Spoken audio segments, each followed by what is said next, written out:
ಡಿಕೆಶಿ ಒಂದು ಆರೋಪ ಮಾಡಿದ್ದಾರೆ, ಕೇರಳದಲ್ಲಿ ಒಂದು ಯಾಗ ಮಾಡ್ತಾ ಇದ್ದಾರೆ ನಮ್ಮ ಸರ್ಕಾರದ ವಿರುದ್ಧ, ಸರ್ಕಾರದ ಪತನಕ್ಕೆ ಅನ್ನೋ ಒಂದು ಆರೋಪ ಮಾಡಿದ್ದಾರೆ. ಶತ್ರು ಭೈರವಿ ಯಾಗ ಮಾಡ್ತಾ ಇದ್ದಾರೆ. ಈಗ ಡಿ ಕೆ ಶಿವಕುಮಾರ್ ಈ ಯಾಗ ಪೂಜೆ ಮತ್ತೊಂದು ಮಾಡಿದಾಗ ಡಿ ಕೆ ಶಿವಕುಮಾರ್ ಬೀರಿಸಿದವರೇ ಇಲ್ಲ. ಈಸ್ ಎಕ್ಸ್ಪರ್ಟ್, ಅದರಲ್ಲಿ ಎಕ್ಸ್ಪರ್ಟ್ ಇದ್ದಂಥವ್ರು. ಅದಕ್ಕೆ ಅವರೇ ಹೇಳ್ತಾ ಇದ್ದಾರೆ. ಅಲ್ಲ, ಅವರೇ ಹೇಳ್ತಾರಲ್ಲ, ಅದಕ್ಕೆ ಕೌಂಟರ್ ಮಾಡಲಿಕ್ಕೂ ಅವ್ರಿಗೆ ಗುರ್ತಿದೆ. ಆ ರೀತಿ ಯಾರಾದ್ರೂ ಮಾಡ್ತಾ ಇದ್ರೆ ಅದಕ್ಕೆ ಪ್ರತಿಯಾಗಿ ಏನು ಮಾಡ್ಬೇಕು ಅನ್ನೋದು ಗುರ್ತಿದೆ ಡಿ ಕೆ ಶಿವಕುಮಾರ್ಗೆ. ಹೀಗಾಗಿ ಕೇರಳ ಎಲ್ಲ ಮತ್ತು ಇನ್ನೊಂದು ಎಲ್ಲೇ ಭೂಗತದಲ್ಲಿ ಎಲ್ಲೇ ಒಂದು ಕಡೆ ಹೋಗಿ ಯಾಗ ಮಾಡಿ ಅದನ್ನು ಕೌಂಟರ್ ಮಾಡಲಿಕ್ಕೂ ಅವ್ರಿಗೆ ತಾಕತ್ತಿದೆ ಡಿ ಕೆ ಶಿವಕುಮಾರ್ಗೆ. ಅಲ್ಲಿ ನಾ ಏನು ಹೇಳೋದು ಕರೆ ಐತೋ ಸುಳ್ಳೈತು ಗೊತ್ತಿಲ್ಲ, ಆದರೆ ಈ ರೀತಿ ಅವರು ಹೇಳಿ ಈಗ ತಮ್ಮನ್ನು ತಾವೇ ಒಂದು ರೀತಿ ಕೆಳ ಹಂತಕ್ಕೆ ತೆಗೆದುಕೊಂಡು ಹೋಗಿದ್ದಾರೆ. ಈ ರೀತಿ ಯಾಗ ಮತ್ತೊಂದರಿಂದ ಒಬ್ಬ ಮನುಷ್ಯನ ವಿನಾಶ ಆಗ್ತದೆ, ಮತ್ತೊಬ್ಬರಿಗೆ ತೊಂದರೆ ಆಗ್ತದೆ ಅನ್ನೋದಾದ್ರೆ ಎಲ್ಲರೂ ಅದನ್ನೇ ಮಾಡ್ತಿದ್ರು, ಬೆಳಗಿನ ಸಾಯಂಕಾಲ ಅದನ್ನೇ ಮಾಡ್ತಿದ್ರು.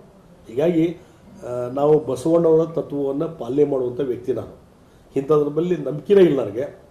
ಆದರೆ ಡಿ ಕೆ ಶಿವಕುಮಾರ್ ಅಂತವರು ಈ ರೀತಿ ಹೇಳ್ತಾರಂತಂದರೆ ಅದರಲ್ಲಿ ಈಸ್ ಎಕ್ಸ್ಪರ್ಟ್. ಯಾಗ ಯತ್ನ ಮಾಡೋದ್ರಲ್ಲಿ ಎಕ್ಸ್ಪರ್ಟ್ ಅವರು. ಎಲ್ಲೆಲ್ಲಿ ಹೋಗಿ ಬೆಳಗ್ಗೆ 4 ಗಂಟೆಗೂ 5 ಗಂಟೆಗೆ ಹೋಗಿ ಯಾಗ ಮಾಡಿ ಬಂದಂಥವ್ರು ಇದ್ದಾರೆ ಡಿ ಕೆ ಶಿವಕುಮಾರ್. ಈಗ ಯಾವುದೋ ಯಾಗದ ಬಗ್ಗೆ ಏನೋ ಮಾತಾಡ್ತಿದ್ದಾರೆ, ಅದಕ್ಕೆ ಅವರೇ ಉತ್ತರ ಕೊಡಬೇಕಾಗ್ತದೆ. ಮಾಡುವಂಥ ಮನಸ್ಸು ಸದ್ಯಕ್ಕೆ ಭಾರತೀಯ ಜನತಾ ಪಾರ್ಟಿದಿಲ್ಲ. ಸರಿ, ಏನು ವಾಲ್ಮೀಕಿ ನಿಗಮದ ಹಗರಣ ಆಗಿದೆ, ಈಗಲೂ ಸಹ ಇನ್ನೂ ಸಚಿವರು ನಾಗೇಂದ್ರ ಅವರು ರಾಜೀನಾಮೆ ಪಡಿತಿಲ್ಲ. ಯಾವ ರೀತಿ ಹೋರಾಟ ಇರ್ತದೆ? ಹೋರಾಟ ಈಗಾಗಲೇ ಪ್ರಾರಂಭ ಆಗಿದೆ ಎಲ್ಲ ಕಡೆನೂ. ನಾನು ಒಂದು ಹೇಳ್ತೀನಿ, ಇಮಿಡಿಯೇಟ್ಲಿ ಇಲ್ಲಿ ಹೋರಾಟ ಆಗಿ ಎಲ್ಲ ಆದಮೇಲೆ ರಾಜೀನಾಮೆ ತಗೊಳ್ಳೋ ಬದಲಿ ತಕ್ಷಣವೇ ಸಿದ್ದರಾಮಯ್ಯನವರು ಮಂತ್ರಿ ನಾಗೇಂದ್ರ ರಾಜೀನಾಮೆ ನಡಿ ಈಗ ಶುರು ಮಾಡೋಣ. ಕೇಸರಿಯಿಂದ ಮನೋಲ್ಲಾಸ ಮನಸ್ಸು ಮತ್ತೇರಿ ಕುಣಿದಾಡಿದೆ ನೋಡು, ಮನಸ್ಸು ಮತ್ತೇರಿ ಕುಣಿದಾಡಿದೆ ನೋಡು. ಕ್ಷಣ ಕ್ಷಣವೂ ಆಚರಿಸಿ ಕೇಸರಿ ಹಬ್ಬ. ವಿಮಲ್ ಬಾಯಲ್ಲಿ ಹೇಳಿ ಕೇಸರಿ ತೆಗೆದುಕೊಳ್ಬೇಕು ಅನ್ನುವಂಥ ಒತ್ತಾಯವನ್ನು ನಾನು ಮಾಡ್ತೀನಿ. ಇಷ್ಟೊಂದು ಪ್ರೈವಾಪೇಶಿಯ ಹಗರಣ ಆದಮೇಲೆಯೂ ಸಹಿತಕ್ಕೆ ಆತ್ಮಹತ್ಯೆ ಮಾಡಿಕೊಂಡು ಮೃತಪಟ್ಟ ಮೇಲೆಯೂ ಸಹಿತಕ್ಕೆ ಇನ್ನೂವರೆಗೆ ಅವರು ನಾಗೇಂದ್ರ ಅವರು ರಾಜೀನಾಮೆ ತೊಗೊಂಡಿಲ್ಲ ಅಂತಂದರೆ ಇದು ಒಂದು ನಾಚಿಕೆ ಗೆಟ್ಟವಂಥ ಸರ್ಕಾರ ಅಂತ, ನಾಚಿಕೆಲ್ಲದಂಥ ಸರ್ಕಾರ ಅಂತ ಅನ್ಬೇಕಾಗ್ತದೆ.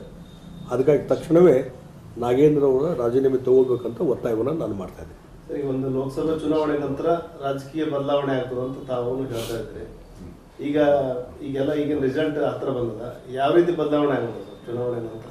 ನೋಡಿ, ಲೋಕಸಭಾ ಚುನಾವಣೆ ಆದಮೇಲೆ ನಾನು ಹೇಳ್ತೀನಿ, ಕಾಂಗ್ರೆಸ್ನೊಳಗೆ ಏನೊಂದು ಇಂಟರ್ನಲ್ ಆಂತರಿಕ ಕಲಹ ಏನಿದೆ ಅಲ್ಲ, ಅದು ಹೊರಗೆ ಬರ್ತದೆ. CM DCM ನಡೆಯುವಂಥ ಕಾದಾಟ ಇರ್ಬೋದು, ಡಿಫರೆನ್ಸ್ ಇರ್ಬೋದು, ಅದೆಲ್ಲ ಸ್ಲೋಲಿ ಹೊರಗಡೆ ಬರ್ತದೆ. ಮತ್ತು ಅವರ ತಪ್ಪಿನಿಂದಲೇ ಸರ್ಕಾರ ಹೋಗ್ತದೆ ಹೊರತು ಭಾರತೀಯ ಜನತಾ ಪಾರ್ಟಿ ಏನೋ ಒಂದು ಆಪರೇಷನ್ ಕಮಲ ಮತ್ತೊಂದು ಮಾಡೋದು ಬೇಕಾಗಿಲ್ಲ. ಅಲ್ಲೇ ಇದ್ದಂಥ ಕಾಂಗ್ರೆಸ್ಸಿನ ಶಾಸಕರೇ ಭಾಳಷ್ಟು ಜನ ಅಸಮಾಧಾನದಿದ್ದಾರೆ. ಆ ಹಿನ್ನೆಲೆಯಲ್ಲಿ at any cost after parliament election ಏನು ಬೇಕಾದರೂ ಆಗ್ಬೋದು. ದೇಶದ ಅತಿ ದೊಡ್ಡ ನೆಟ್ವರ್ಕ್ ನಿಂದ ಮೆಗಾ ಕವರೇಜ್. ದೇಶದ ಮತದಾರನ ಆದೇಶ NDAಗ ಇಂಡಿ ಒಕ್ಕೂಟಕ್ಕ. ಲೋಕ ಅಖಾಡದಲ್ಲಿ ಗೆಲ್ಲೋದ್ಯಾರು ಸೋಲೋದ್ಯಾರು. ಕರುನಾಡಿನ 28 ಕ್ಷೇತ್ರಗಳ ನಿಖರ ಫಲಿತಾಂಶ. ಫಸ್ಟ್ ರಿಸಲ್ಟ್, ಫಾಸ್ಟ್ ರಿಸಲ್ಟ್, ಪಕ್ಕಾ result. Number 1 election team, number 1 network, number 1 coverage.